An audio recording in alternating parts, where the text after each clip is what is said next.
좋으신 우리 주님의 은총이 우리 모든 교우들과 함께 하시기를 바랍니다. 코로나의 상황이 매우 급박한 상황으로 치닫고 있는 가운데 있습니다. 저희 교회에서는 그래서 오늘부터 시작해서 7월 25일까지 모든 예배를 비대면 영상 예배로 전환을 했습니다. 새벽 예배도 저희가 따로 모임을 가지지 않고 이렇게 음성으로 올린 후에 여러분들에게 하루를 말씀으로 시작할 수 있도록 그렇게 준비하려고 합니다. 하루를 시작하실 때 새벽 예배 말씀으로 하루를 시작하시고 또 그 말씀 가운데 하루를 승리하며 살아갈 수 있는 우리 동독의 모든 교우들 다 되시기를 바랍니다. 이런 때일수록 우리 각자가 스스로의 신앙을 점검하고 또 스스로의 신앙을 지켜나갈 필요가 있을 것 같습니다. 힘들고 어려운 시기이지만 우리가 더 말씀 안에 거하고 또 말씀으로 무장하셔서 이 어려운 시기를 우리가 영적으로 나태하거나 또 침체하지 않고 승리하며 나아갈 수 있는 그런 일들이 또 우리 모든 교우들의 삶 가운데 있기를 주님의 이름으로 축복합니다. 오늘 우리가 함께 나누실 하나님 말씀은 잠언 2장 말씀입니다. 사실 저도 그렇지만 모든 사람들은 지혜롭게 삶을 살아가기를 희망합니다.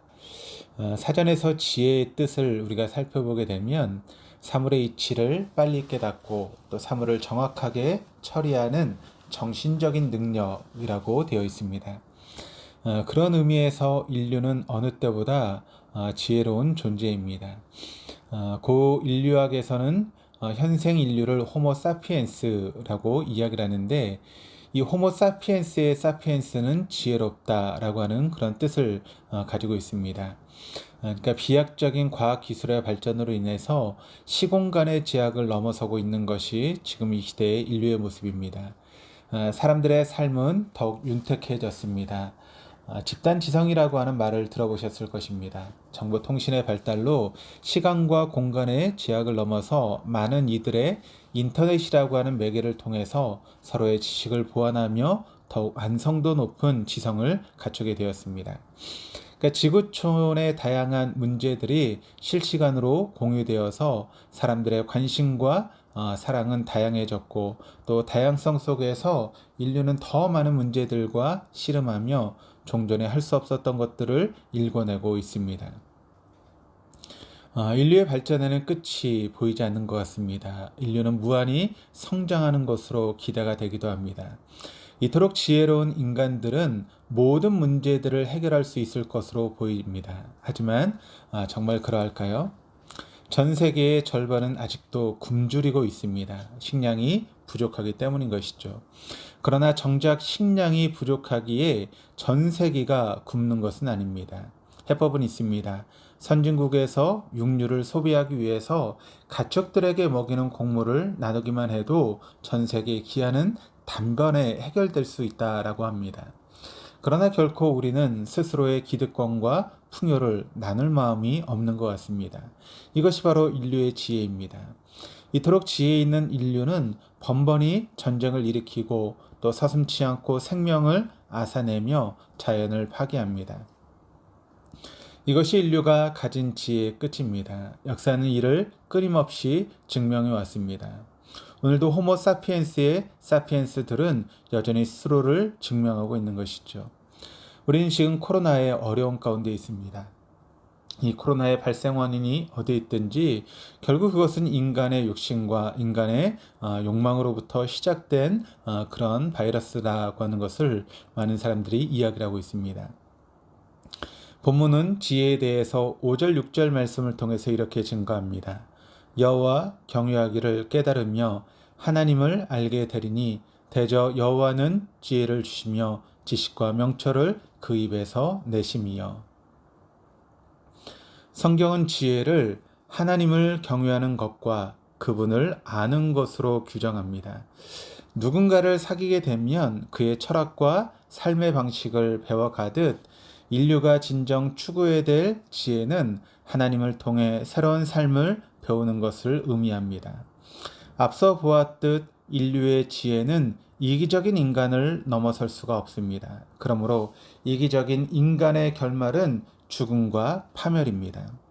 반면 하나님의 지혜는 하나님을 뿌리로 두고 있기에 무에서 유를 만들어내는 창조와 창조에서 비롯된 생명을 지니고 있습니다.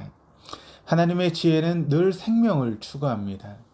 구약의 이스라엘의 적국이었던 아시아를 구원하기 위해서 하나님은 그의 예언자 요나를 보냅니다. 누가 보아도 하나님의 선민 이스라엘의 대적인데 하나님께서는 그들조차 사랑하셨던 것입니다. 120여 년 전에 조선 땅은 복음의 불모지였습니다. 복음뿐 아니라 전 국토가 황폐했습니다. 하지만 하나님께서는 지혜를 발휘하셔 선교사들을 통해 새로운 생명의 물줄기를 열어 가셨습니다. 어디 그뿐입니까? 하나님의 지혜의 절정은 십자가를 통해서 증명됩니다. 스스로 구원할 수 없고 스스로 파괴하며 죽음으로 내모는 인생들을 자신의 아들의 희생을 통해서 그들에게 생명을 부어 주셨습니다. 그의 아들 예수 그리스도를 통한 복음은 새로운 창조이며 새로운 생명입니다.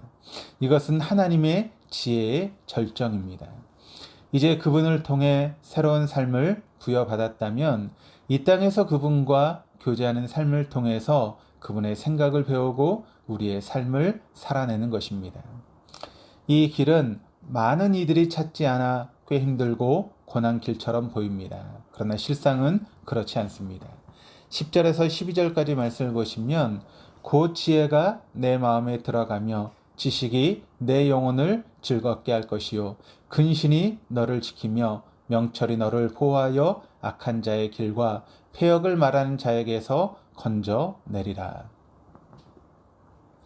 새로운 삶을 사는 것입니다. 과거의 죽음으로 가는 길을 청산하고 새로운 삶을, 지혜로운 삶을 사는 것입니다. 생각해 보십시오. 앞에 천길 낭떠러지가 있는 것을 안다면 누가 그 길을 온전히 걸어갈 수 있겠습니까? 그러나 우리 인생은 지옥으로 인도하는 길이 있습니다. 그리고 그 길을 걸어가는 사람은 성경의 표현을 빌리지만 지혜 없는 사람, 즉 악인으로 표현합니다. 왜 그렇습니까? 예수를 믿지 않아도 선량하게 사는 사람들이 참 많지만 하나님의 방식은 다르다는 것입니다. 십자가의 지혜를 믿지 않고 그 방법을 따르지 않는 사람은 아무리 인간의 눈에 선량해 보여도 실상은 죽음으로 걸어가는 사람, 즉 지혜 없는 자요 악인일 수밖에 없습니다. 그리고 그들의 삶의 결말을 22절에서 표현하고 있는데 이렇게 표현을 합니다. 그러나 악인은 땅에서 끊어지겠고 간사한 자는 땅에서 뽑히리라. 하나님을 거부하는 악인들은 세상에서 사라지게 될 것을 마치 잡초처럼 뿌리 뽑힐 것을 말씀합니다. 잠언의 저자 솔로몬은 역사를 통틀어 지혜의 대명사였습니다. 그가 하나님 안에 있을 때, 그분과의 교제 속에 있을 때 그는 지혜의 보고였습니다. 그리고 그를 통해 많은 이들이 생명을 부여받았습니다. 생명을 누렸습니다. 하지만 그가 하나님을 떠나 자신의 지혜를 믿을 때 그의 길은 악인의 길이 되어버리고 말았습니다. 그리고 그를 통해 하나님의 나라 이스라엘은 남북으로 분열되었고 많은 생명들은 파멸의 길로 인도하는 빌미를 제공하고 말았습니다. 그리고 전도서를 통해서 헛되고 헛되다라고 고백하고 있습니다. 하나님을 떠난 삶을 제 아무리 화려해도 그와 같은 삶은 신기루에 불과합니다. 그러므로 오늘도 주님과 동행하는 것이 힘겨워 사람의 지혜를 구하려는 성도들이 계십니까? 사람의 지혜로 살아가는 악인들의 부정된 삶을 바라보고 마음의 시험이 있으십니까? 그렇다면 오늘도 세상의 모든 지혜를 합쳐도 더 크고 강하며 영원한 하나님께 그분의 지혜를 구하십시오. 그분께서 모든 것을 헤쳐나갈 지혜를 우리 모두에게 허락해 주실 것입니다. 기도하시겠습니다. 하나님의 미련한 것이 사람보다 지혜 있고 하나님의 악한 것이 사람보다 강하니라. 말씀 한마디로 세상을 창조하신 주님, 주님은 지혜의 보고이십니다.